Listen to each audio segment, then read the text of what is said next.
बिहार विधान परिषद चुनाव से पहले। अधिकार और सम्मान के साथ धोखा करती रही है राज्य की सरकार, झूठी घोषणाएं करती रही है। तो हमारी सरकार बनने के बाद इन जनप्रतिनिधियों को एनडीए की सरकार क्या सुविधा देगी, क्या अधिकार देगी, उसका 16 सूत्री बिंदु तैयार हुआ है एनडीए की तरफ से। तो ये पहली बार हुआ है जब विधान परिषद चुनाव में भी घोषणा पत्र जारी किया गया है। ऐसा पहली बार हुआ है जब मंच से ये कहा गया हो कि सरकार ने पंचायत प्रतिनिधियों को धोखा दिया है। और सब कुछ ऐसे ही नहीं हुआ है तो इसकी वजहें भी होंगी। इस चुनाव में इसकी कोई औचित्य ही नहीं है, इस घोषणा पत्र का कोई औचित्य ही नहीं है। आम चुनाव में घोषणा होता है, आम चुनाव में घोषणा पत्र पार्टी जारी करती है कि मेरी सरकार बनेगी तो हम ये काम करेंगे, तो इसका कोई मतलब ही नहीं है। घोषणा पत्र जारी होते ही विपक्ष ने मोर्चा संभाल लिया। चुनाव आयोग ने जो संदेश जारी किए थे, विपक्ष ने वही आरोप जड़ दिए। घोषणा पत्र जारी कर रहे जबकि ऑलरेडी न्यायालय ने भी इस पर अपनी कुछ टिप्पणी दे रखी है, तो ये न्यायालय को भी अंगूठा दिखाने का काम हो रहा है। जाहिर है घोषणा पत्र में किए गए वादों पर बहस होगी, सियासत होगी, लेकिन विधान परिषद चुनाव में घोषणा पत्र जारी करने के मायने भी तलाशे जाएंगे। पटना से कशिश न्यूज के लिए अशोक मिश्रा। राजीव रंजन जी हैं, जनता दल यूनाइटेड के वरिष्ठ नेता हैं। राजीव जी स्वागत है आपका। विजय गुप्ता जी हैं भारतीय जनता पार्टी से। विजय जी आपका भी स्वागत है। विजय जी एक बात बताइए, विधान परिषद चुनाव में अगर आपके गठबंधन के उम्मीदवार जीत ही गए तो आप कैसे ये फैसला ले लेंगे कि पंचायत प्रतिनिधियों का मानदेय बढ़ाया जाए, पंचायत प्रतिनिधियों को ये सुविधाएं दी जाए? ये काम तो सरकार का है, आपके पार्षद तो ये फैसला लेंगे नहीं। तो इस घोषणा पत्र का मतलब क्या है? एक बात देखा जाए, आप घोषणा पत्र को जरा गौर से पढ़ें जी। घोषणा पत्र के सबसे स्टार्टिंग में लिखा हुआ है जी कि हमारी गठबंधन की जब सरकार बनेगी तो जो पंचायत के प्रतिनिधि हैं, वार्ड कमिश्नर हैं, मुखिया हैं, प्रमुख हैं, जिला पार्षद हैं, उन लोगों को जो वर्तमान सरकार के द्वारा जो देय है, जो दिया जा रहा है, उस सब में बढ़ोतरी की जाएगी। आज तक पंचायतों को लगातार उपेक्षा हो रही है। जनप्रतिनिधियों का, पंचायत से संबंधित जनप्रतिनिधियों की उपेक्षा हो रही है। और ये चुनाव आम चुनाव से भिन्न है, इसलिए कि ये लोकल बॉडीज का चुनाव है, इसमें हमारे जनप्रतिनिधि भाग लेंगे। तो जो वोट देगा उनको ये जानने का अधिकार है कि हम आखिर वोट देंगे तो हमें जिस पार्टी को वोट देंगे उस पार्टी हमारे लिए क्या करेगी। वो तो तब करेगी और जब आपकी सरकार बनेगी। घोषणा पत्र के माध्यम से वो तो तब करेगी जब आपकी सरकार बनेगी। तो ये तो अभी मसला कहां है, विधानसभा चुनाव कहां है, विधान परिषद चुनाव कहां है? तब तक आपने विधानसभा चुनाव के आगे की बात भी अभी कह दी अपने मतदाताओं से। राजीव रंजन जी, विधानसभा चुनाव बाद में है, पहले विधान परिषद चुनाव है, और इन्होंने विधानसभा चुनाव के बाद की बात अभी अपने मतदाताओं से कह दी, विधान परिषद के मतदाताओं से कह दी। ये घोषणाओं की जो एक फैक्ट्री है नरेंद्र मोदी जी की, उसके ये छोटे छोटे रिटेलर्स हर स्टेट में आ गए हैं। और बिहार में भी जो इनकी पार्टी है वो एक तरह से नरेंद्र मोदी जी के झूठ की फैक्ट्री की एक रिटेलर है। जिस तरह से ये सच है कि विधानसभा चुनाव के बाद राज्य की नई सरकार बनेगी और विधान परिषद के स्थानीय निकायों के चुनाव के लिए ऐसी कभी परंपरा नहीं रही है कि उसके पहले कोई घोषणा पत्र जारी किया जाए। ये शुद्ध घोषणाओं के नाम पर मतदाताओं को प्रलोभन देना, बेवकूफ बनाना है। और जो जिस तरीके से अगर एक वर्षों में केंद्र की सरकार के जो घोषणाओं को देख लीजिए किस हद तक अमली जामा ये पहना पाए। और बिहार के पर्सपेक्टिव में भी जितनी लंबी चौड़ी इन्होंने बात की है उसमें से कुछ भी जमीन पर नहीं दिखा। इनके ऊर्जा मंत्री आते हैं, नवंबर में की गई घोषणाओं के बाद नई घोषणाएं करते हैं, लेकिन नवंबर में की गई घोषणाओं के बारे में अगर स्टेटस रिपोर्ट देखा जाए तो वो घोषणाएं आज भी घोषणाओं के रूप में ही पड़ी हुई हैं। तो इन घोषणाओं का भी कुछ नहीं होना है। लेकिन आज एक जो जबरदस्त और दिलचस्प चीज जो इस पूरे प्रेस कॉन्फ्रेंस में जो उभर करके आया, जिसमें इस मैनिफेस्टो को इन्होंने जारी किया है और जो शब्द अरुण कुमार जी ने भारतीय जनता पार्टी के मुख्यालय में राज्य के लोकप्रिय मुख्यमंत्री के बारे में कहे हैं, मुझे लगता है कि इससे अनैतिक और इससे ज्यादा विभत्स शब्दावली नहीं हो सकती है। ये लोकतांत्रिक मूल्यों के प्रति तिरस्कार का भाव तो है ही है, और ऐसे अपमानजनक शब्दों का प्रयोग तो सामान्य तौर पर भी अगर कोई व्यक्ति करता है तो उसके बारे में लोगों की राय बदल जाती है। और अभी तक भारतीय जनता पार्टी के किसी भी नेता ने अरुण कुमार जी के बयान पर अभी तक प्रतिक्रिया नहीं दी है। तो मैं भारतीय जनता पार्टी से यह जानना चाहूंगा कि क्या अरुण कुमार जी के उस बयान से वो सहमत है कि इस तरह के व्यवहार और इस तरह से भय और धमकी का जो वातावरण बिहार में वो पैदा करना चाहते हैं, वो भारतीय जनता पार्टी अपने अलाइज के साथ है, या उससे भिन्न अगर कोई रुख है तो कोई आधिकारिक बयान भी उनका आना चाहिए। और ये घोषणा पत्र तो पूरी तरह से बेईमानी और झूठ का पिटारा है। मैं समझता हूं इसका कोई प्रभाव इस राज्य के मतदाताओं पर नहीं पड़ेगा, और ये 24 सीट पर ये मुंह की खानी इनको पड़ेगी और इनके पक्ष में परिणाम नहीं होगा। चलिए विजय गुप्ता जी, अब आपके पास आ रहे हैं। लोकसभा चुनाव के दौरान आपकी पार्टी ने जो घोषणाएं की थी कुछ याद दिला रहे हैं। सालाना 1 करोड़ लोगों को रोजगार देंगे, 13 महीने से ज्यादा हो गए, कितने लोगों को रोजगार मिला बताइए? जी, आप हमारी बात को गौर करें जी। हमारी घोषणा पत्र में थी कि हम नौजवानों को काम देंगे, रोजगार देंगे, और आपने देखा कि श्री नरेंद्र मोदी जी की सरकार में एक नया मंत्रालय जो रोजगार सृजन करने के लिए बना, जिसके मंत्री हमारे राजीव प्रताप रूढ़ी जी हैं, और बिहार में ही नहीं पूरे देश में जो काम चल रहा है वो उसमें करोड़ों नौजवानों को प्रति वर्ष काम मिलेगा, इसमें कहीं दो मत नहीं है। अच्छा, आज घोषणा हुई नहीं ना और आज सरकार बनी, आज काम मिल जाए ये कोई संभव नहीं है। हम 5 साल के लिए हमने वादा करके आए हैं, और 5 साल के पूरी में 5 साल का अवधि को पूरा होने दीजिए। और मैं आपको कहना चाहता हूं कि एक एक नौजवान जो आज बिहार से पलायन करके, नीतीश जी ने कहा था, अच्छा चलिए, मतलब 5 साल का हम इंतजार करें। आप सालाना 1 करोड़ लोगों को नहीं देंगे, 5 साल पर 5 करोड़, 5वें साल 5 करोड़ को दे देंगे। सर्टिफिकेट लाओ, नौकरी नहीं, बात देखिए वो नहीं है, बात वो नहीं है। एक एक बिंदु पर बात कीजिए ना, बहुत ज्यादा इधर उधर नहीं करें, बिंदुवार बात कीजिएगा, ज्यादा अच्छा होगा। मैं ये कह रहा हूं विजय जी कि मतलब आपका कहना यह है कि आप सालाना 1 करोड़ को नौकरी नहीं देंगे। अब घोषणा पत्र में थोड़ी तब्दीली आपने कर दी सरकार में आने के बाद, 5वें साल आप एक ही बार में 5 करोड़ को नौकरी दे देंगे, यही ना? राजीव जी, आप कुछ कह रहे थे? जी जी, ऐसी बात नहीं है।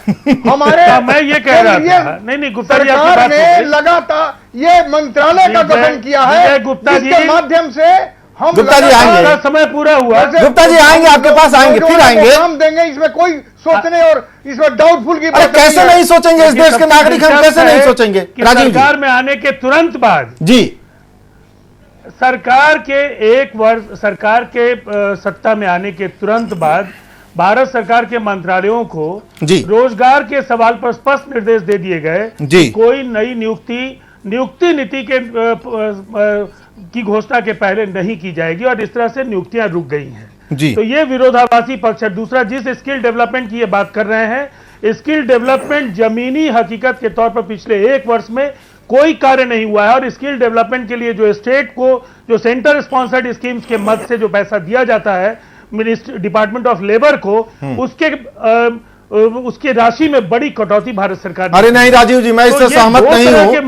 नहीं, मैं इससे सहमत नहीं चलेंगे सर। राजीव जी, मैं आपको जो कह रहा हूं उसको समझ लीजिए, तब समझिएगा। नहीं, आपको जो मैं बोल रहा हूं उससे समझिए। मैंने कहा जो राज्यों को, गुप्ता जी सुन लीजिए, गुप्ता जी सुन लीजिए, योजनाओं के जरिए जो पैसा स्किल डेवलपमेंट के लिए दिया जाना है, उसमें वो राशि कम की गई। मैंने राज्यों की भूमिका कम करने की बात कही है। अगर इसको आप जानना चाहते हैं तो ये संचार क्रांति का युग है, और सूचनाएं उपलब्ध हैं। आप देखिए कि पिछले वर्ष जो राज्य को, जो श्रम विभाग को दी गई राशि है, इस बार वो विभागवार आवंटन भारत सरकार ने राज्यों को कम किया है या नहीं किया है, इसे आप देख लीजिए। नहीं, आप कह रहे हैं स्किल डेवलपमेंट, हमने एक स्किल को यहाँ खूब डेवलप होते हुए देखा है। गुप्ता जी सुन लीजिए, एक स्किल को तो खूब डेवलप होते हुए यहां देखा है। कैमरा देखते ही जो नेता अपने घर में, मुझे लगता है जन्म से ही कभी जिसने झाड़ू हाथ नहीं लगाया होगा, कैमरा देखते ही वो झाड़ू लगाने लगा। ये भी एक स्किल है सर, इस देश ने उस स्किल को देखा है। जैसे ही टीवी का कैमरा दिखता था वो झाड़ू लगाने लगते थे। झाड़ू लगाना लोगों ने सीखा कैमरा देखते ही। स्किल डेवलपमेंट में ये एक सफलता विजय गुप्ता जी गिनवा सकते हैं। गंदगी भी पहले खुद ही जमा कर देते थे। गंदगी साफ करना, घर की सफाई करना, देश की सफाई करना, अपने शहर और अपने गांव की सफाई करना, ये कहां का दोषपूर्ण बात है? कहीं का दोषपूर्ण नहीं है सर, लेकिन सफाई हो तब तो करना चाहिए सर। दोनों में फर्क है ना विजय जी, आप लोग भी इसमें सहयोग करें और देश और समाज को साफ करें। विजय जी, दोनों में फर्क है, घर की सफाई करना या मोहल्ले की सफाई करना और कैमरा देखते ही झाड़ू घुमाना, दोनों में फर्क है साहब। आप भी समझ रहे हैं, हम भी समझ रहे हैं, लोग भी समझ रहे हैं। चलिए ये मसला नहीं है। अब देखिए, लोग सफाई कर रहा है और आप कैमरा से खींच रहे हैं। हाँ। तो ये तो आप खींच कर स्वयं बता रहे हैं कि लोग सफाई कर रहा है। नहीं, आपका ये खेल पकड़ा गया था, आपका ये खेल पकड़ा गया था। हमारे कैमरे ने ही पकड़ा था साहब। पहले गंदगी फैलाई और फिर झाड़ू चला दिया।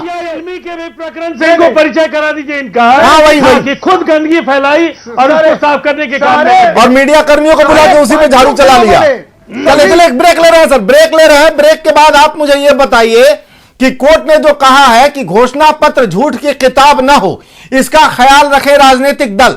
तो बीजेपी नेता बताएंगे कि उन्होंने जो घोषणाएं की हैं उन घोषणाओं को किस तरह से अमली जामा पहनाएंगे अगर सरकार में आ गए तो। ब्रेक के बाद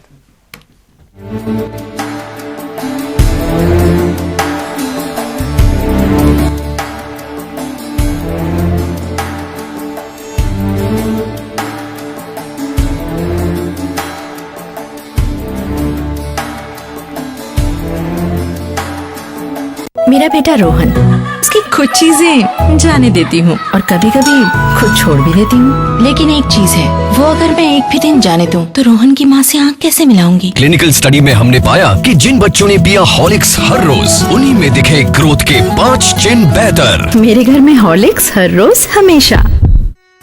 मुख्यमंत्री रघुवर दास की पहल से लगेगा भ्रष्टाचार पर लगाम। सेवा का अधिकार के तहत ही करने होंगे सारे काम। जाति, आवासीय, आय, जन्म और मृत्यु प्रमाण पत्रों को सुलभ कराने का तरीका अब हो गया आसान। जन सुविधा केंद्र सिंगल विंडो सिस्टम के तहत करेगा काम। समय पर मिलेंगे प्रमाण पत्र और न कोई होगा बिचौलियों से परेशान। ऑनलाइन प्रज्ञा केंद्र या जन सुविधा केंद्र से है अपना प्रमाण पत्र पाना। सरकार ने रखा सभी का ख्याल। क्या पापा, आपकी नई बैटरी से तो इन्वर्टर 2 घंटे भी नहीं चला। साधारण इन्वर्टर बैटरी आपको कभी भी धोखा दे सकती है। सिर्फ एक्साइड इन्वर्ट्यूबुलर जो देती है एक्स्ट्रा लाइफ की गारंटी, चलेगा दुगना। नेशनल जनता पार्टी आई 243 विधानसभा सीटों पर चुनाव लड़ने की तैयारी। सभी भाइयों एवं बहनों से निवेदन है कि हमारी पार्टी से जुड़कर बिहार में भ्रष्टाचार एवं अपराध के खिलाफ आवाज उठाएं। संतलाल यादव का यही अरमान, सबको शिक्षा, सबको सम्मान।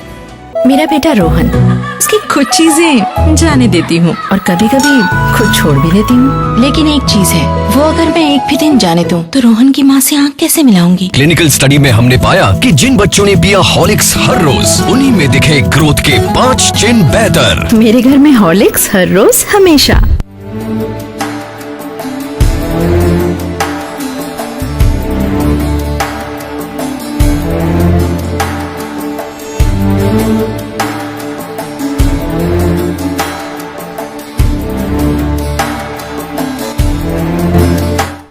ब्रेक से वापस आ रहे हैं। विजय गुप्ता जी, लंबे अरसे से बिहार सरकार, यूपीए 2 की सरकार थी तब भी, और जब बीजेपी एनडीए की सरकार बनी तब भी बिहार सरकार आपसे ये मांग करती रही है कि जो मिड डे मील स्कीम चलाया जाता है उसमें केंद्रांश बढ़ाइए, केंद्र का अंश थोड़ा बढ़ाइए कि बच्चों को ठीक ठाक खाना दिया जा सके, ढंग का किचन बनाया जा सके, साफ सुथरे माहौल में खिलाया जा सके। तो केंद्रांश आप बढ़ा नहीं पा रहे हैं। कभी बच्चे छिपकली खा रहे हैं, कभी मेढक खा रहे हैं। आप ये बताइए कि अगर आपको मौका मिल ही गया तो कहां से आप पैसे का जुगाड़ कर लीजिएगा? कहां से पंचायत प्रतिनिधियों का मानदेय बढ़ा दीजिएगा, उनकी सुविधाएं बढ़ा दीजिएगा? इतना सारा पैसा कहां से लाइएगा, बताइए।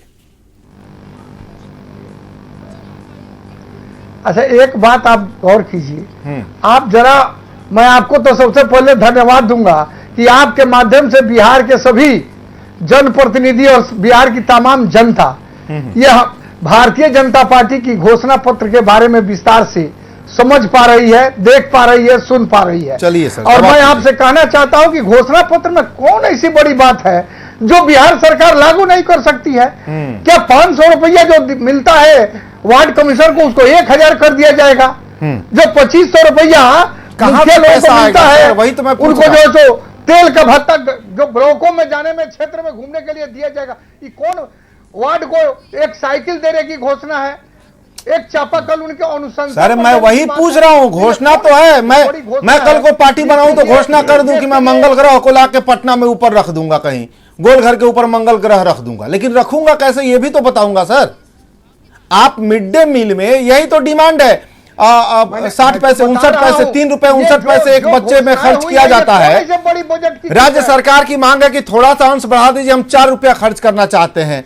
तकरीबन 40-41 पैसे एक बच्चे पर बढ़ाने की मांग हो रही है।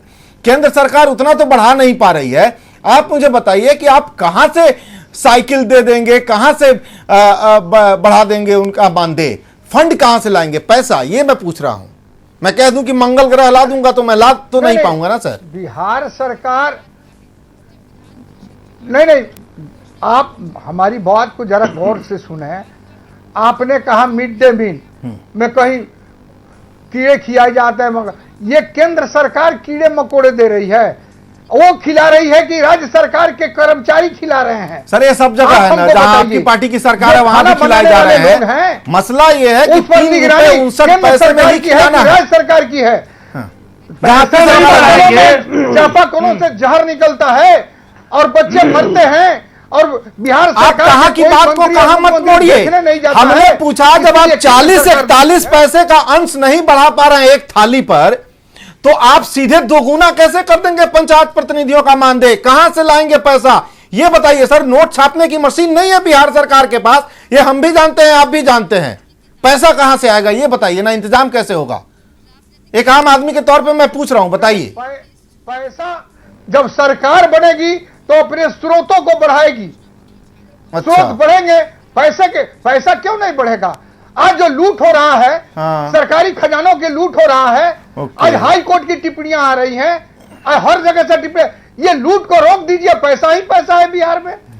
बिहार में पैसे की कमी कहां है? ये लेकिन राजीव रंजन जी, भ्रष्टाचार पर पाबंदी लगाइए, जो सरकार फेल कर चुकी है, जो लूट पूरे खजाने को लुटवा रही है।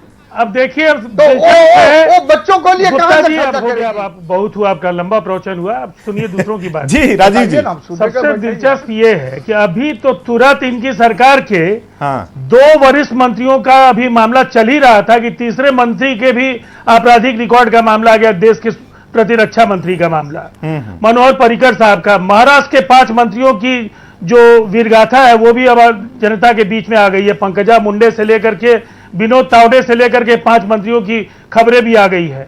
और मध्य प्रदेश के मुख्यमंत्री के भी इसी तरह से, जैसे ही लालच बांट रहे हैं, उसी तरह से स्थानीय निकाय के लोगों को वो प्रलोभन देने के चक्कर में वो लपेटे में आ गए हैं। पूरा देश आज देख रहा है कि भ्रष्टाचार के खिलाफ पानी पी पी कर कोसने वाले नरेंद्र मोदी जी जब यूपीए की बात करते थे तो भ्रष्टाचार पुराण के सिवा उनके पास कुछ नहीं था। और जो 60 वर्षों में संस्थागत कुरीतियां हो सकती थी, वो 1 वर्ष में इन्होंने एहसास करा दिया कि अगर इन्हें 5 साल मिल गया तो ये 60 साल बनाम 5 साल की बहस देश में चलाएंगे। इनके तमाम मंत्रियों के धीरे धीरे कारनामे जनता के बीच में आ रहे हैं। केवल बयानबाजी, घोषणा और बेईमानी, यही भारतीय जनता पार्टी का आज का चेहरा है। राजनीतिक तौर पर अविश्वसनीय और गठबंधन राजनीति में भी जो काम इन्होंने किया है पूरे देश में, पिछले 1 वर्ष में हरियाणा में इन्होंने कुलदीप बिश्नोई को बताया, रास्ता बता दिया, और शिवसेना आज इनके भ्रष्टाचार के सवाल पर महाराष्ट्र में खड़ी है, उसको भी इन्होंने छल किया। तो जो पूरा का पूरा जो एक राजनीतिक जो परिदृश्य है देश का, जो शुचिता और पारदर्शिता की बात करने वाली पार्टी आज अपराधियों, भगोड़ों और देश की कहीं ना कहीं कानून व्यवस्था को जो धता बताने वाले लोग हैं उसके हिमायत में खड़ी है। और देश के गृह मंत्री बोलते हैं किसी मंत्री को इस्तीफा देने की जरूरत नहीं है। जब सत्ता में नहीं थे तो हर छोटी बड़ी बात पर इनके बयान आते थे, लेकिन आज नैतिकता की एक नई परिभाषा इन्होंने गढ़ी है। मेरी चिंता दूसरी है राजीव जी और विजय गुप्ता जी, आप दोनों के लिए। अपने देश की बड़ी खूबसूरती है, अपने जी, जो हमारे संवैधानिक संस्थाएं हैं, जो अपना संघीय ढांचा है, ये इस देश की बड़ी खूबसूरती है। संसद भले ही कानून बना ले, महामहिम राष्ट्रपति का मुहर जब तक नहीं लगे तब तक कानून लागू नहीं माना जाता है। राज्यपाल की अपनी भूमिका है, कोर्ट की अपनी भूमिका है, निर्वाचन आयोग की अपनी भूमिका है, और यही इस लोकतंत्र की ताकत है, वरना ये लोकतंत्र खत्म हो जाएगा और तानाशाही व्यवस्था इस देश में लागू हो जाएगी। जब हमारे निर्वाचन आयोग ने बहुत साफ तौर पर कहा, राजनीतिक दलों से अनुरोध किया, गुजारिश की कि जब आप घोषणा पत्र जारी कीजिए तो उसमें आप ये भी स्पष्ट लिखिए कि आपकी अगर सरकार बन गई तो इन घोषणाओं पर कैसे अमल करेंगे। आपने ऐसा कुछ नहीं किया साहब, आपने घोषणा पत्र जारी कर दिया।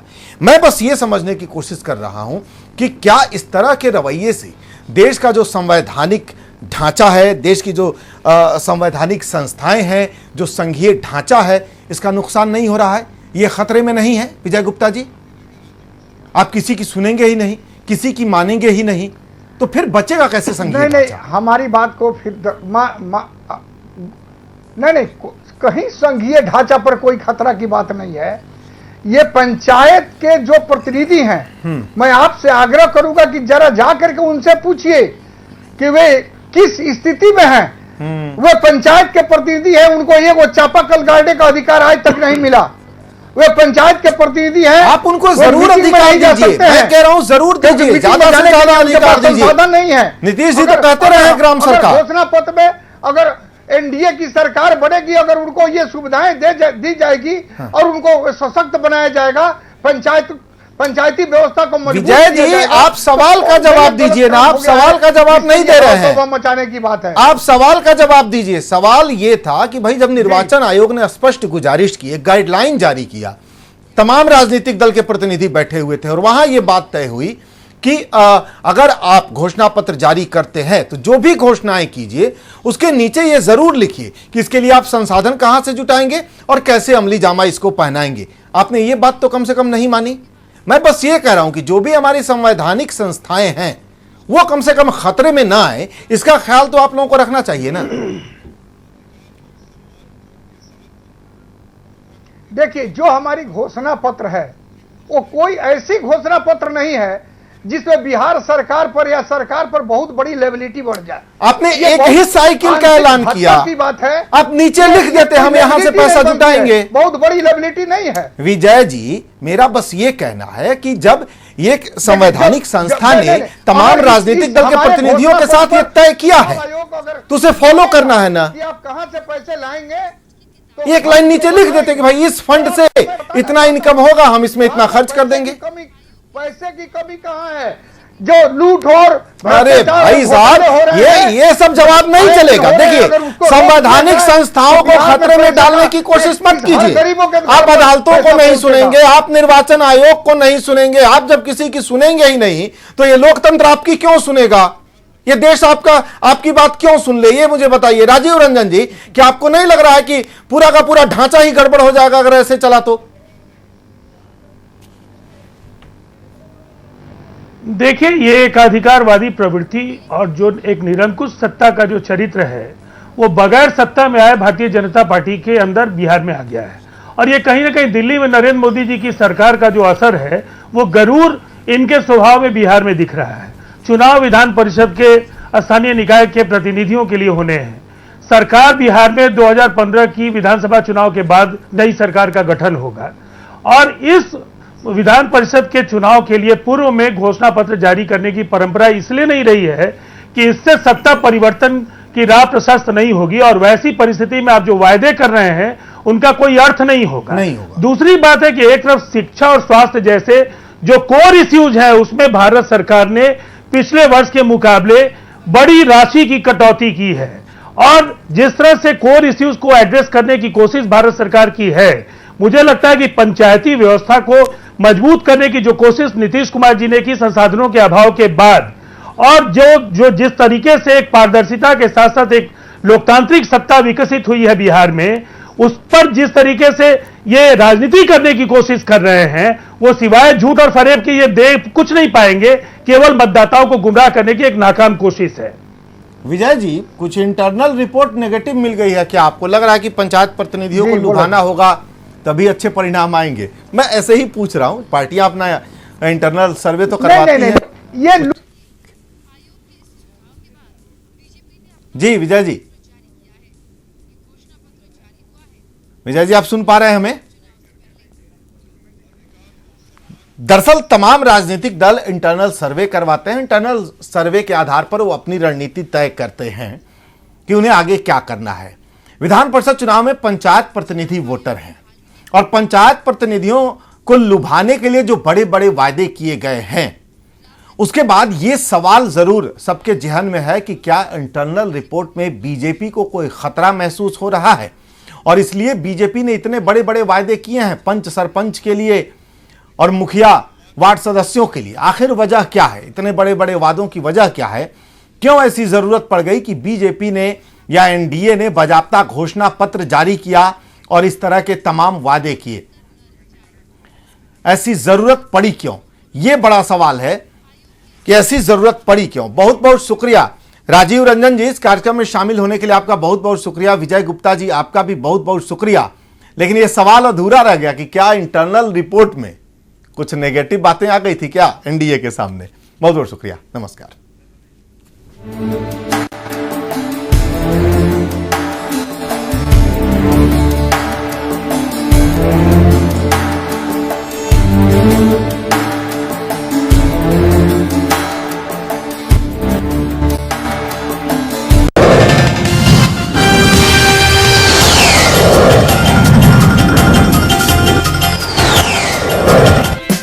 संयुक्त राष्ट्र महासचिव बान की मून ने चीन और भारत की बढ़ती भागीदारी का स्वागत किया। उन्होंने कहा कि एशिया प्रशांत क्षेत्र में ये दोनों देश गतिशीलता एवं प्रभाव के केंद्र के रूप में उभरे हैं। ललित मोदी विवाद में फंसी राजस्थान की सीएम वसुंधरा राजे को बीजेपी ने क्लीन चिट दे दी। बताया जा रहा है कि वसुंधरा को पार्टी के वरिष्ठ नेता का फोन आया, जिसमें उन्होंने साफ किया कि उनके खिलाफ पेश हुए दस्तावेजों में कुछ भी पार्टी को गैर कानूनी नहीं लगा। दिल्ली सरकार ने एसबी प्रमुख और ज्वाइंट कमिश्नर मुकेश मीणा के खिलाफ हाईकोर्ट में याचिका दाखिल की। याचिका में कहा गया कि एंटी करप्शन ब्यूरो में ज्वाइंट कमिश्नर का पद का कोई प्रावधान नहीं है। न्यूजीलैंड में भारत के उच्चायुक्त रवि थापर और उनकी पत्नी शर्मिला थापर पर अपने घर में भोजन बनाने वाले को प्रताड़ित करने का आरोप लगा है। इस आरोप के बाद उन्हें न्यूजीलैंड छोड़ना होगा। भारतीय रसोइये ने आरोप लगाया था कि थापर व उनकी पत्नी उसे शारीरिक तौर पर यातनाएं देते हैं।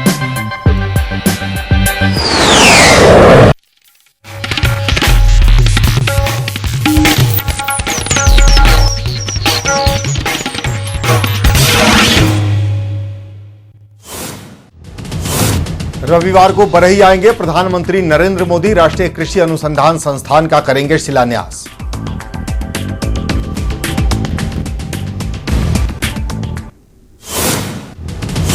संयुक्त राष्ट्र महासचिव बान की मून ने चीन और भारत की बढ़ती भागीदारी का स्वागत किया। उन्होंने कहा, एशिया प्रशांत क्षेत्र में ये दोनों देश गतिशीलता एवं प्रभाव के केंद्र के रूप में उभरे हैं। फिर सामने आई चीन की गुस्ताखी। भारतीय सीमा से होकर पाकिस्तान तक पहुंचाई गई पनडुब्बी। चीन ने पाकिस्तान को बेच दी है युवान क्लास सबमरीन।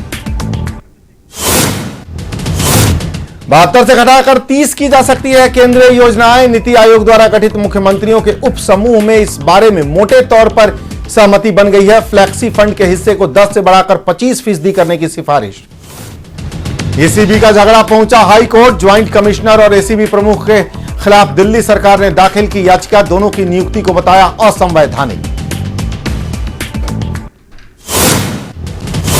मुलायम सिंह यादव की तबीयत बिगड़ी। तेज बुखार के बाद गुड़गांव के एक निजी अस्पताल में भर्ती। इससे पहले सीने और पेट में संक्रमण की आई थी शिकायत।